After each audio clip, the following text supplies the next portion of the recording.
Hello friends, स्वागत है आपका फिर से हमारे चैनल ब्रिलियंस 53 में। तो हमने इसके प्रीवियस लेक्चर नंबर 4 में हमने प्रश्न नंबर 150 तक पढ़ा था। चलिए आज के इस वीडियो लेक्चर नंबर 5 में हम लोग प्रश्न नंबर 151 से स्टार्ट करेंगे।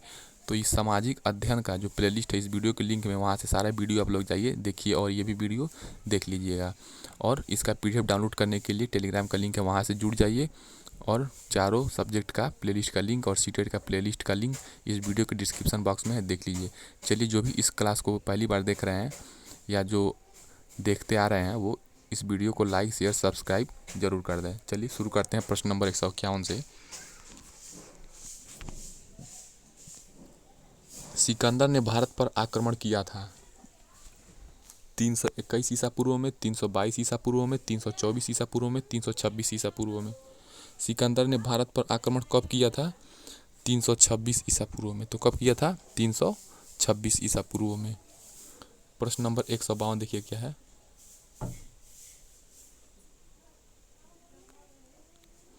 देशांतर रेखा का दूसरा नाम क्या है? तो देशांतर रेखा को हम लोग क्या कहते हैं? मध्याह्न रेखा। ठीक है, यानी कि मान लीजिए हमारा ग्लोब है तो ऐसी रेखाएं जो होती हैं वो देशांतर रेखाएं होती हैं, तो इन्हें क्या कहते हैं हम लोग? मध्याह्न रेखा भी कहते हैं। प्रश्न नंबर 153 क्या है? हमारे सौरमंडल में ग्रहों की कुल संख्या है। तो हमारे सौरमंडल में कितने ग्रह हैं? तो 8 ग्रह हैं। पूच्छल तारे बने होते हैं। ठीक है, पूच्छल तारे किसके बने होते हैं? चट्टानों के आकाशीय पिंड से, बर्फ के आकाशीय पिंड से, धूल के आकाशीय पिंड से, चट्टानों, बर्फ, धूल और गैस के आकाशीय पिंड से। तो पूच्छल तारे किसके बने होते हैं? चट्टानों, बर्फ, धूल और गैस के आकाशीय पिंड से बने होते हैं। ये हमारे पूच्छल तारे बने होते हैं। प्रश्न नंबर 155 क्या है? एक पूर्णिमा से दूसरी पूर्णिमा तक अपनी कलाओं को पूरा करने में चंद्रमा का लगने वाला समय है। तो कितना समय होता है एक पूर्णिमा से दूसरे पूर्णिमा में?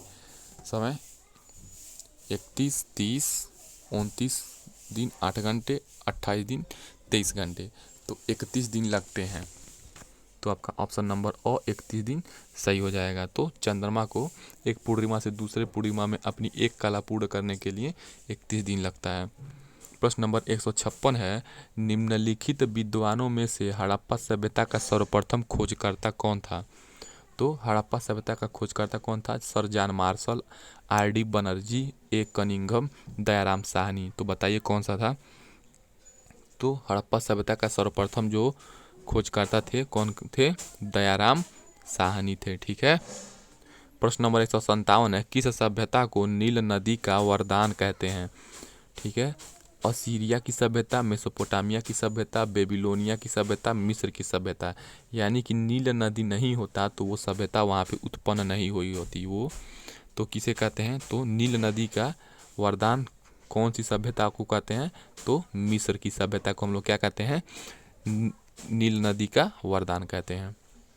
प्रश्न नंबर 158 है, सूर्य के ग्रहों की संख्या है। तो सूर्य के ग्रहों की कितनी संख्या है आपकी? तो सूर्य के ग्रहों की 8 संख्या है। ठीक है, तो सूर्य के ग्रहों की संख्या कितनी हो गई आपकी? 8 हो गई। प्रश्न नंबर 159 है, वे रेखाएं जो भूमध्य रेखा के समानांतर उत्तरी तथा दक्षिणी ध्रुव के भागों में पूर्व से पश्चिम की ओर खींची मानी जाती हैं कहलाती हैं। तो वे रेखाएं जो भूमध्य रेखा के, तो मान लीजिए ये हमारा ग्लोब है, ठीक है, और देखिए भूमध्य रेखा, तो ये आपका भूमध्य रेखा हो गया, के समानांतर उत्तरी के समानांतर मान लीजिए यहाँ पे उत्तर हो गया, ये उत्तर दिशा में खींचा जा रहा है, और दक्षिणी ध्रुव के भागों में पूर्व से पश्चिम की ओर, और दक्षिणी ध्रुव के भागों में देखिए पूर्व से पश्चिम की ओर खींचे जाने वाली मानी जाती हैं। वो क्या कहलाती हैं आपकी? ये सारे अक्षांश रेखाएं कहलाती हैं। ठीक है, ये अक्षांश रेखाएं कहलाती हैं। क्षैतिज रेखाओं को क्या कहते हैं? अक्षांश रेखाएं। प्रश्न नंबर 160 क्या हो जाएगा? भारत किस गोलार्ध में स्थित है? तो देखिए ये ग्लोब है हमारा, ठीक है, ये हमारा नॉर्दर्न हेमिस्फीयर है यानी कि उत्तरी गोलार्ध है, और ये हमारा दक्षिणी गोलार्ध है। ठीक है, तो भारत कौन से गोलार्ध में है? तो भारत आपका उत्तरी गोलार्ध में है, नॉर्दर्न हेमिस्फीयर में है। प्रश्न नंबर 161 है, वैदिक काल में एक ही वंश के सभी लोगों को कहते हैं। तो वैदिक काल में एक ही वंश के सभी लोगों को क्या कहते हैं? वंशज कहते हैं। तो वैदिक काल के जो एक ही वंश के सभी लोगों को वंशज कहा जाता था।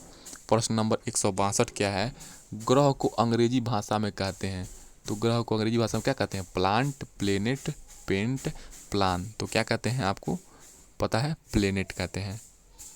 प्रश्न नंबर 163 है, महात्मा बुद्ध के गृह त्याग को बौद्ध धर्म में क्या कहा जाता है? तो महात्मा बुद्ध के गृह त्याग को बौद्ध धर्म में हम लोग क्या कहते हैं?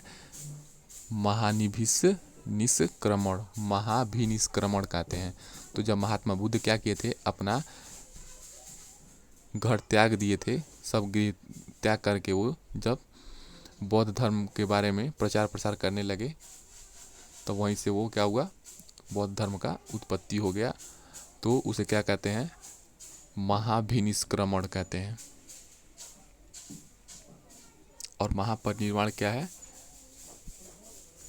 जब उनका निर्वाण की प्राप्ति हुई थी तो उनको महापरिनिर्वाण कहते हैं।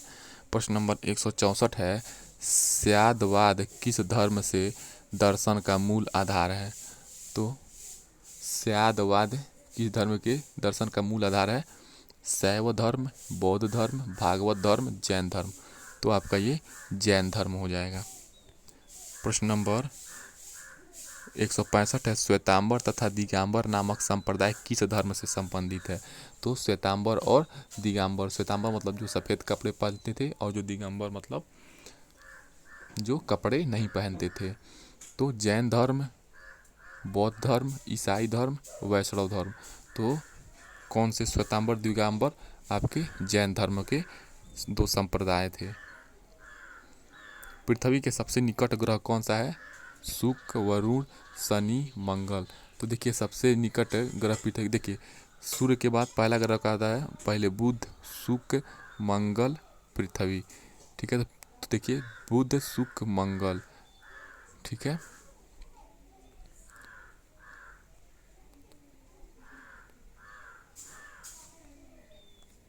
तो आपका शुक्र हो जाएगा।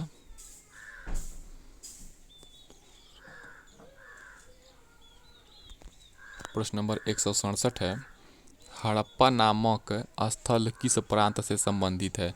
तो हड़प्पा नामक स्थल किस प्रांत से संबंधित है? बिहार से, उत्तर प्रदेश से, पंजाब से, हरियाणा से। तो हड़प्पा नामक स्थल आपका पंजाब से। ठीक है, और कालीबंगा राजस्थान से, यानी कि कालीबंगा जो स्थल है वो राजस्थान हो जाएगा और हड़प्पा आपका पंजाब से। प्रश्न नंबर 168 है, मोहनजोदड़ो से प्राप्त नर्तकी की मूर्ति किस धातु की बनी थी? कांसे की, तांबे की, लोहे की, सोने की। तो मोहनजोदड़ो से जो प्राप्त नर्तकी की मूर्ति थी वो किस धातु की थी? तो कांसे की थी। ठीक है, तो मोहनजोदड़ो से प्राप्त नर्तकी की मूर्ति कांसे की थी। प्रश्न नंबर 169 है, मेसोपोटामिया किस देश से संबंधित है? तो मेसोपोटामिया आपका ईरान से संबंधित है। 170 क्या है? पिता शब्द हिंदी है, इसका फारसी शब्द है। तो पिता का फारसी शब्द क्या हो जाएगा? पाटर, फादर, पितृ, पिदर। तो आपको पता है जो पिता शब्द का फारसी शब्द हो जाएगा पाटर। पिता को फारसी में पाटर कहते हैं। प्रश्न नंबर 171, कौन सा साहित्य धर्मेतर साहित्य है? राजतरंगिणी, जातक कथा, महाभारत, रामायण।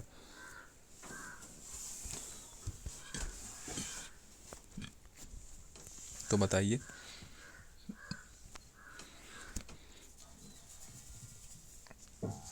राजतरंगिणी तो क्या हो जाएगा? राजतरंगिणी।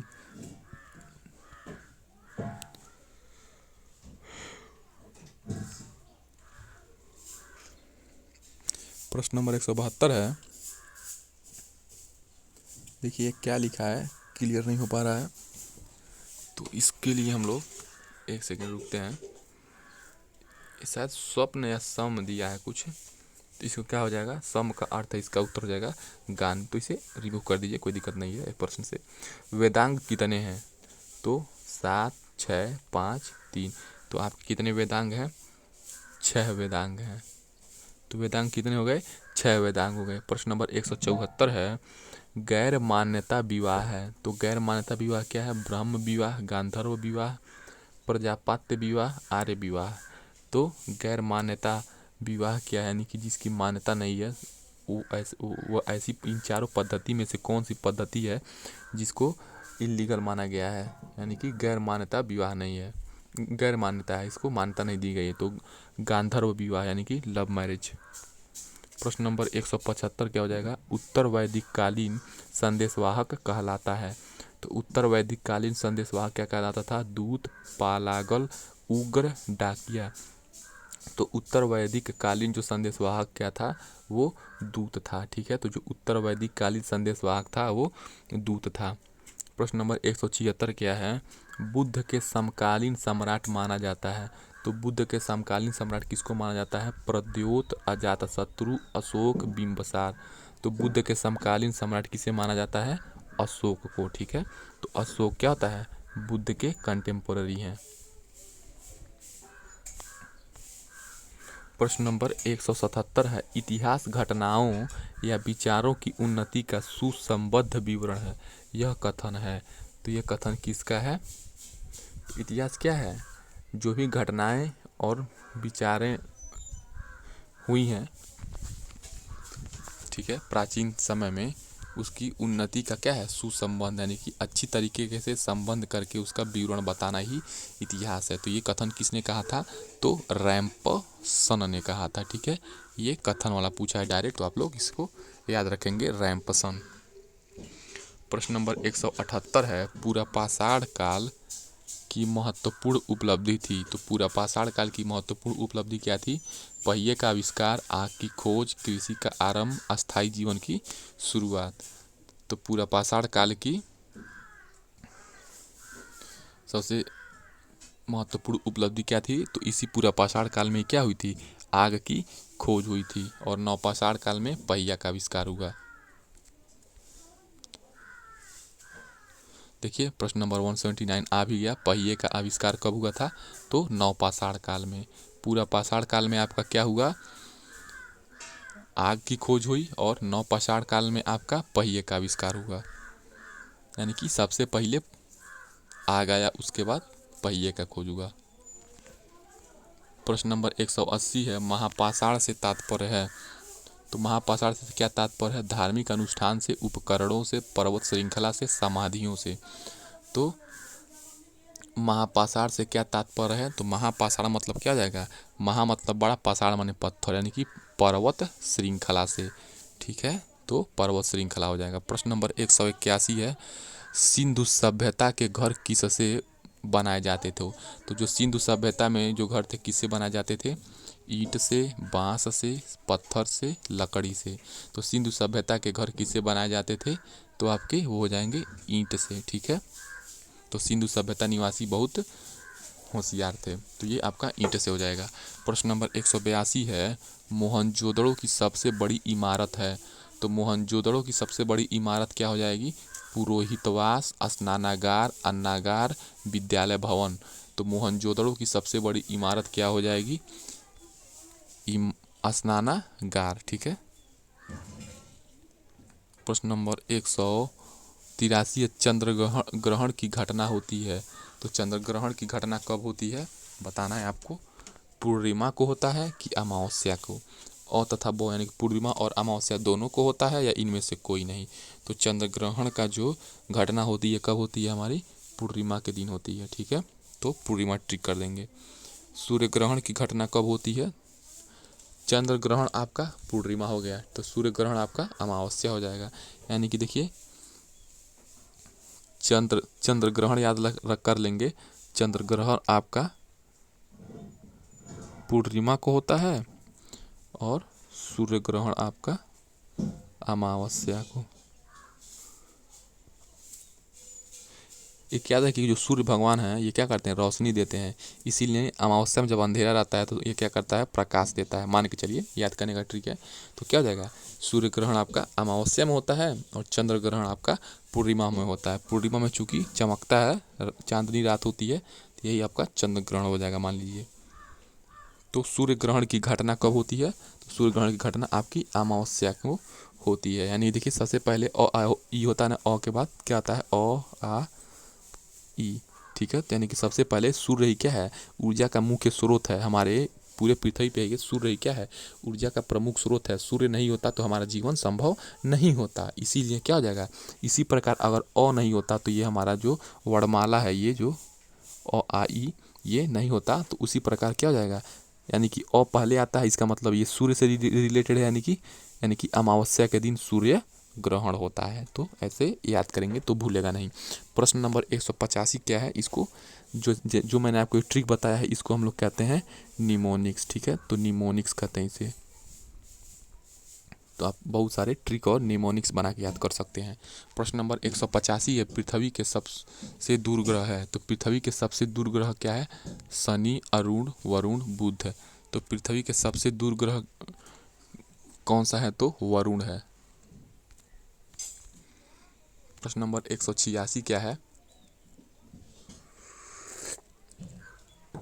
गांव में सार्वजनिक सुविधाओं का प्रबंध करने की व्यवस्था होती है।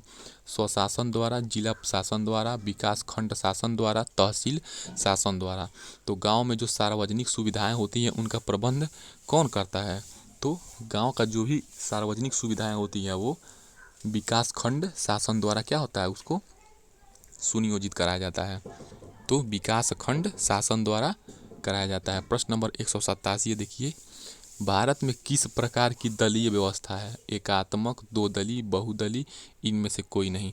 तो आपको पता है भारत में एक से अधिक पार्टियां हैं, जैसे BJP, Congress, JDU, RJD, Samajwadi party, BSP.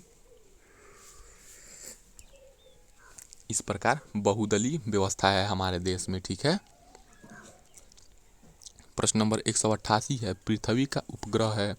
तो पृथ्वी का उपग्रह क्या हो जाएगा, उपग्रह क्या होता है, जो किसी सेलेस्टियल बॉडी के चारों तरफ चक्कर लगाता है, तो उसे ही क्या कहते हैं, उपग्रह कहते हैं, ठीक है।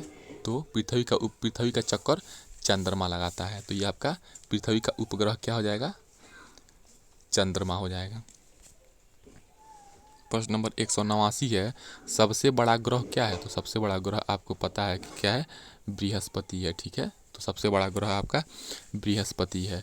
प्रश्न नंबर 190 है, हड़प्पा सभ्यता के रहने वाले थे। तो हड़प्पा सभ्यता के रहने वाले कहाँ के थे, ग्रामीण थे, रूरल थे, या शहरी यानी कि अर्बन थे, ठीक है। यायावर या खानाबदोशी टाइप रहते थे, या कोई जनजाति या कोई ट्राइब्स थे। तो क्या थे, हड़प्पा सभ्यता के लोग शहरी थे, यानी कि अर्बन थे, ठीक है। प्रश्न नंबर 191 है, पृथ्वी पर दिन एवं रात होने का क्या कारण है। तो पृथ्वी पर दिन और रात क्यों होता है, हमारा पृथ्वी जो है क्या है, वो चक्कर लगाती है सूर्य का। तो सूर्य का प्रकाश जहाँ जहाँ हमारे पृथ्वी के जिस जिस भाग पे पड़ता है वहाँ वहाँ दिन होता है, और जहाँ नहीं पड़ता है वहाँ रात होती है। तो पृथ्वी के अक्ष का झुकाव, पृथ्वी का सूर्य के चारों ओर परिक्रमण, पृथ्वी के सापेक्ष की सूर्य की गति, पृथ्वी का अपने अक्ष पर घूर्णन। तो आपको पता है पृथ्वी क्या करती है, अपने अक्ष पे घूमती रहती है, ठीक है। जैसे मान लीजिए ये सन है, ये पृथ्वी है, तो ये पृथ्वी क्या है, ये अपने अक्ष पे ऐसे ऐसे घूमती रहती है। तो मान लीजिए ये सूर्य का प्रकाश यहाँ से आ रहा है, तो यहाँ पे आएगा इस भाग पे, और ज्यों ये घूम के इधर आएगा तो इस वाले भाग पे क्या हो जाएगा, इधर आ जाएगा, तो यहाँ पे रात हो जाएगा, और यहाँ पे जहाँ पे प्रकाश पड़ रहा है वहाँ पे दिन हो जाएगा। तो ये क्या हो जाएगा, पृथ्वी का अपने अक्ष पर घूर्णन गति, यानी कि पृथ्वी का अपने अक्ष पे जो रोटेट करना है उसी के कारण क्या होता है, पृथ्वी पर दिन और रात होता है। प्रश्न नंबर 192 है, 0 डिग्री अक्षांश को कहते हैं। तो अक्षांश रेखाएं क्या होती है, मैंने आपको बताया है कि जो ये ग्लोब है ये भूमध्य रेखाएं हैं, ठीक है। तो जो भी रेखाएं क्षैतिज रेखाएं हैं, ठीक है, जो भी रेखाएं क्षैतिज रेखाएं हैं उन्हें क्या कहते हैं हम लोग, अक्षांश। तो ये सारी रेखाएं क्या हो जाएंगी, अक्षांश हो जाएंगी। तो 0 डिग्री अक्षांश, तो ये देखिए ये 0 डिग्री है, ठीक है। तो 0 डिग्री अक्षांश को क्या कहते हैं, भूमध्य रेखा कहते हैं। ये यही क्या है, 0 डिग्री अक्षांश, इसी को हम लोग भूमध्य रेखा कहते हैं। प्रश्न नंबर 193 क्या है? भूमध्य रेखा पर सूर्य की किरणें कब सीधी पड़ती हैं? तो भूमध्य रेखा पर सूर्य की किरणें कब सीधी पड़ेंगी बताइए? 23 सितंबर को, 21 मार्च को, 21 जून को, 25 दिसंबर को। तो भूमध्य रेखा पर सूर्य की किरणें 21 जून को क्या पड़ती हैं? सीधी पड़ती हैं। प्रश्न नंबर 194 है, ग्राम पंचायत के सदस्य चुने जाते हैं तो 2 वर्ष के लिए, 5 वर्ष के लिए, 7 वर्ष के लिए, 10 वर्ष के लिए। तो ग्राम पंचायत के सदस्य कितने वर्ष के लिए चुने जाते हैं? तो 5 वर्ष के लिए आपके ग्राम पंचायत के सदस्य चुने जाते हैं। प्रश्न नंबर 195 है, ऋग्वेद में अयस शब्द का प्रयोग हुआ है। तो जो ऋग्वेद में अयस शब्द का प्रयोग हुआ है किसके लिए हुआ है? सोने के अर्थ में हुआ है, चांदी के यानी कि गोल्ड के अर्थ में, चांदी के अर्थ में, तांबा यानी कॉपर के अर्थ में, लोहे के अर्थ में यानी कि आयरन के अर्थ में। तो जो अयस शब्द का प्रयोग हुआ है वो किसके अर्थ में हुआ है? लोहे के अर्थ में। तो ऋग्वेद सबसे पुराना वेद है यानी कि लोहा भी क्या है? बहुत प्राचीन है, तो लोहे के अर्थ में हुआ है। प्रश्न नंबर 196, अभिधम्म पिटक किस बौद्ध संगीति में संकलित किया गया? तो बताइए जो अभिधम्म पिटक था किस बौद्ध संगीति में संकलित किया गया? प्रथम बौद्ध संगीति, द्वितीय बौद्ध संगीति, तृतीय, चतुर्थ है। तो कौन से बौद्ध संगीति में संकलित किया गया था? आपका द्वितीय बौद्ध संगीति में किया गया था। ठीक है। प्रश्न नंबर 197 क्या है? सौरमंडल का मुखिया है। जिस प्रकार हम लोगों के घर का कोई एक मुखिया होता है, गार्जियन होता है, उसी प्रकार हमारे सौरमंडल में कौन सा है जिसके पे सारे लोग डिपेंड हैं, सारी चीज़ें डिपेंड है? पृथ्वी, चंद्रमा, शनि, सूर्य। तो आपको पता है सूर्य क्या है? अक्षय भंडार है ऊर्जा का। बिना सूर्य के हमारे पृथ्वी पे या हमारे सौरमंडल में जीवन संभव नहीं है। यही हमें क्या करता है? नाभिकीय संलयन के माध्यम से हमें अनंत ऊर्जा देता है। ठीक है, इसके अंदर विखंडन के कारण। तो सूर्य क्या है? हमारे सौरमंडल का मुखिया है। प्रश्न नंबर सबसे लास्ट 198 है, बहुविकल्पी प्रश्नों में हमने लगभग मैक्सिमम क्वेश्चन को पढ़ लिया है। मैं 1-2 लेक्चर और बहुविकल्पी प्रश्नों का लाऊंगा जो आपको सामाजिक अध्ययन 5th पेपर में बहुत हेल्प करेगा। तो जल्दी से हमारे वीडियो को लाइक, शेयर, सब्सक्राइब और डायरेक्ट फर्स्ट सेमेस्टर वाले स्टूडेंट के साथ शेयर कर दीजिए। ये बहुत आपके लिए इंपॉर्टेंट होने वाला है। तो विश्व का सबसे गहरा महासागर है। तो विश्व का सबसे गहरा महासागर क्या है? हिंद महासागर, प्रशांत महासागर, अटलांटिक महासागर, आर्कटिक महासागर। तो विश्व का सबसे गहरा महासागर आपका प्रशांत। देखिए जो जितना ही शांत होता है वो उतना ही गहरा होता है। तो देखिए ये शांत है, इसका मतलब ये बहुत गहरा है। तो ये याद रख लेंगे कि जो प्रशांत महासागर है ये बहुत गहरा है। तो चलिए हम लोग इसके नेक्स्ट वीडियोज़ में, अभी हम लोग अति लघु उत्तरी नहीं स्टार्ट कर रहे हैं, अभी इसके बाद हम लोग बहुविकल्पी के और प्रश्नों को लाएंगे जो इंपॉर्टेंट है आपके एग्ज़ाम के पॉइंट ऑफ व्यू से। सारे जो भी चैप्टर हैं ये आपके सामाजिक अध्ययन में एक एक चैप्टर से कलेक्ट करके हम जो इम्पोर्टेंट बहुविकल्पी है वो नेक्स्ट वीडियो में लाते हैं। तब तक हमारे चैनल को लाइक, शेयर, सब्सक्राइब कर दीजिए। मिलते हैं नेक्स्ट वीडियो में। जय हिंद।